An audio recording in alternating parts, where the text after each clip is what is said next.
सभी दोस्तों को नमस्ते, प्रणाम, हर हर महादेव। आज हम लोग लेके आए हैं गंगा मैया का बहुत ही प्यारा सा गीत, और जैसा लगे कमेंट के माध्यम से बताइएगा। अच्छा लगे तो लाइक करिए, अगर चैनल पर नए हैं तो सब्सक्राइब करिए। चलिए दोस्तों, सुनते हैं गंगा मैया का गीत भजन। जात निकला गे आवत निकला गे, जात निकला गे आवत निकला गे, सेनुरा चढ़ावत बड़ा निकला गे, सेनुरा चढ़ावत बड़ा निकला गे।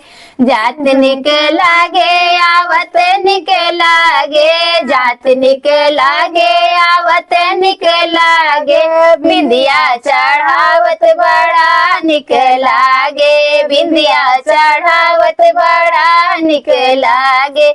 जात निकला गे आवत निकला गे, जात निकला गे आवत निकला गे, सड़िया चढ़ावत बड़ा निकला गे, सड़िया चढ़ावत बड़ा निकला गे। जात निकला गे आवत निकला गे, जात निकला गे आवत निकला गे, डणवा चढ़ावत बड़ा निकला गे, डणवा चढ़ावत बड़ा निकला गे। जात निकला गे आवत निकला गे, जात निकला गे आवत निकला गे, पिठवा चढ़ावत बड़ा निकला गे, पिठवा चढ़ावत बड़ा निकला गे।